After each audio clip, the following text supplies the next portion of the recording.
Hello my beautiful people, it's your girl Tina Marie J and welcome to my channel. So if you haven't checked out part 1 yet, make sure you do check right up above, somewhere up here. So for part 2, I'm gonna be talking and breaking down my personal experiences of life without religion.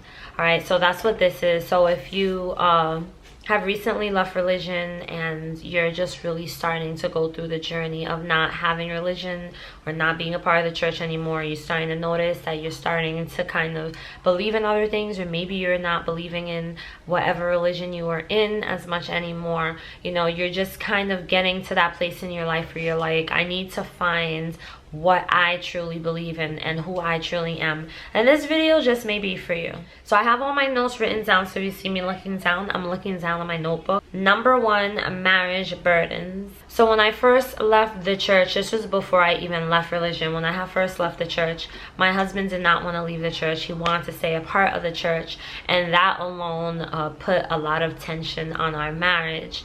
And then after I started to realize that I was also exiting out of religion, I was like, oh crap, do I tell him or do I not tell him? Because this is going to be really difficult for him to bear. He was still a Christian, he was in Christianity, and he felt like I should be following him because he's the leader, he's the husband, he's the man of the house. I should be following him. But I felt like, well, it doesn't make sense to pretend that I still believe when I'm really not believing so much anymore. I mean, I was brought up in Christianity, but he wasn't. That was really difficult, and that caused a lot of friction and a lot of tension on my marriage. So that was probably like one of the very first real dilemmas that I had outside of religion. My first dilemma leaving religion, because you know, when you're a part of religion, like for me, I was in Christianity, you're used to having God running and praying on your knees and all of that stuff, or doing the things that the Bible tells you or the people in church tell you to do in order to improve your relationship.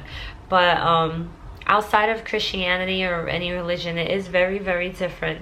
You kind of start to see things very different, and you got to kind of move accordingly. So with me leaving Christianity while my husband was still a Christian, like I said before, it caused a lot of tension, and of course with that I needed support, and I was not getting it from my husband, from the person that I would have really needed it from the most. Because I was not getting any support from him, because I felt like I was a disappointment to him, our conversations changed a lot. A lot of things changed in our conversation, and it just caused a whole disconnection. And this is something that if you are leaving religion and the person you're with, whether it's your spouse or your significant other in general, if they're still a part of that religion and you're leaving, you're gonna see it's gonna cause a lot of tension. I mean, that doesn't mean that things can't get better. It just means that at that time being, it's gonna be really tense. It's gonna be a lot. It's gonna feel like a battle, and at times you're gonna kind of feel like,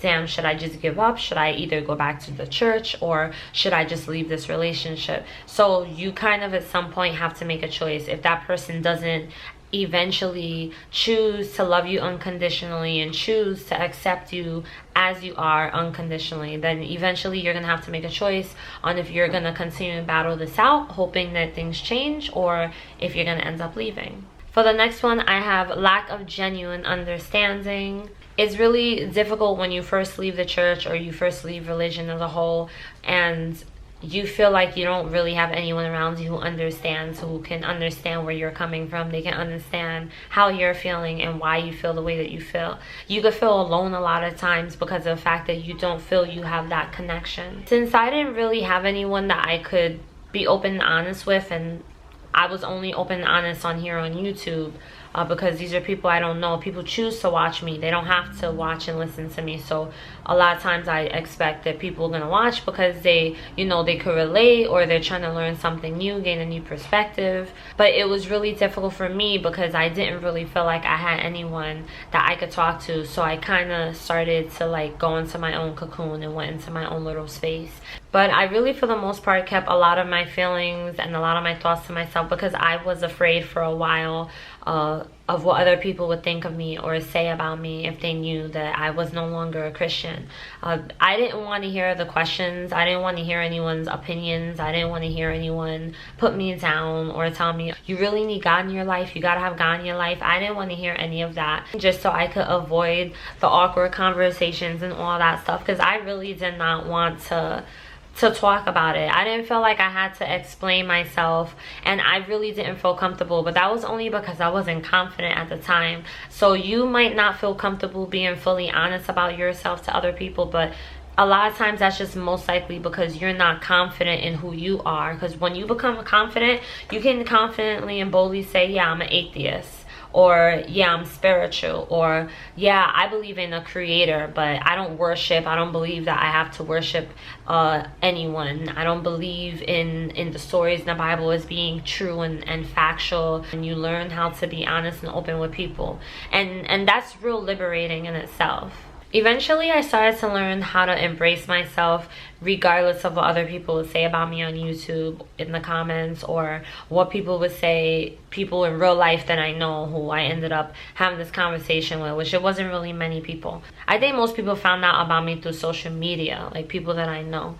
But it was something that, like, I really had to learn how to accept myself. It was just an experience that I needed so that I didn't go through life trying to hide who I really am, because I felt like I did that in religion, and I'm like, there's no point of me leaving Christianity just to feel the same way. Like, I can't fully express myself, or I can't have my own opinions or my own thoughts or my own feelings. Once I learned how to really embrace the truth about myself, the truth is that this is what I believe, this is what I don't believe. Talking to people became so much easier. Being open with people and honest with people became so much easier, because I was learning how to really care about myself more and care less about what other people would say. Plus, when you think about it this way, people are gonna have something to say no matter what. So you could go ahead and be a part of religion, and there's gonna be a whole group of people who's gonna talk crap about you because you believe in religion. You're always gonna have people who's gonna have their opinions.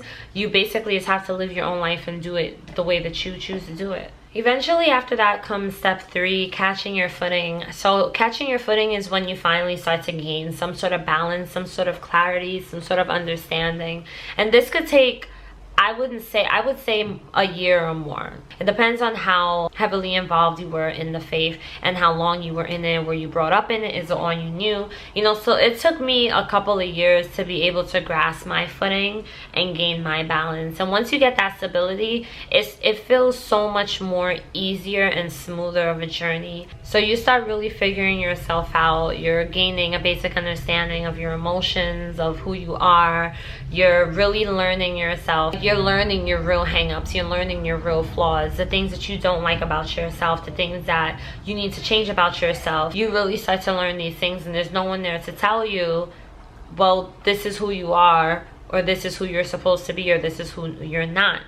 It's just you and yourself. Whatever it is that you was hiding from when you were a part of religion, outside of religion, now you can face that, and no one can tell you anything, because now you're really learning who you are. And that's when you start to grasp understanding. And with that comes the self-care. You start to give yourself a lot of self-care, and with the self-care you start to learn about what you like and you don't like. You start to really learn who you are, because you start to learn how to take care of yourself and how to take care of your mental. I would journal a lot of my feelings of how I was feeling after I left Christianity. I was able to get a more clear basic understanding of myself and what I want and what I don't want. You want to learn how to really embrace your true, most authentic self. You don't want to be fake for people, because at the end of the day, when our time comes, that's it. You know, like, you live your life, that's it. You already did what you did. You want to embrace your real self, because that's what you want to put out there. And whoever can't accept it, that's on them. That's none of your business. That's not your concern if they can't accept you. But you have a lot of people who will accept you. So you want to put out who you really are. And in order to know who you really are, you got to start loving and taking care of yourself and spending time with yourself. And these are just the things that I did. At the time, I was agnostic, because I didn't really know what I believed, but this helped me through that journey of agnosticism, and it led me to where I am now. And then you just start to learn the world through a whole new lens. Like, you really start to see things so much more different. Maybe some people like me get into spirituality. They start to have spiritual experiences.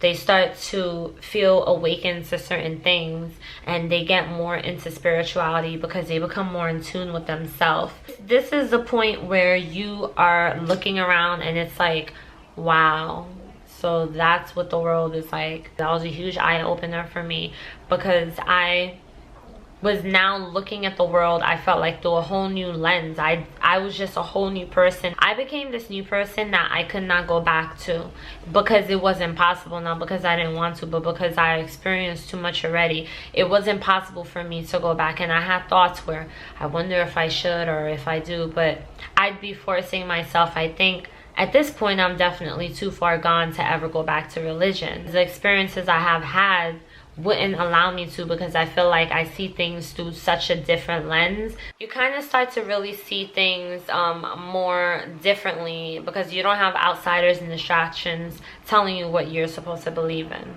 Alright, so I wrote down some things I want you guys to remember, and I'm going to read them off from my book. Number 1, you are human. Adjusting to life as a non-religious individual is going to take time, especially after years of being conditioned to follow a set of beliefs and principles.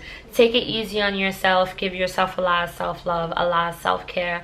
Take time understanding and processing what you feel, what you're thinking, what you believe. Just be honest with yourself, and then it'll be easier to be honest with other people. And number 2, many relationships may suffer, end, or grow, including your marriage. Make a promise to yourself that no matter what, you'll always remain true to yourself. You do this by always being real with yourself about your thoughts and beliefs. They do grow, they do change. Not every marriage suffers or changes or even grows, but every marriage is different, every relationship is different. So that's just something I know I learned from my relationship. We grew apart, but it was something that was kind of bound to happen. We're growing as individuals, which is something we needed to do, and a lot of people in religion don't grow as individuals. They just have to become one. And just because you get married and you become one doesn't mean you're ready to become one with someone. You can't just become one with someone. You have to be ready and prepared for that. You have to become one within yourself and know who you are before you can become one and join up with somebody else. And lastly, number 3, I wrote, this is your life, your journey, your right to believe and feel the way that you do. So do not apologize for how you feel. Do not apologize for what you think. This is your journey. You have every right to believe, you have every right to pray, you have every right to worship, you have every right to follow the Bible. You also have every right to not believe, you have every right to be an atheist, you have every right to prefer meditation in nature.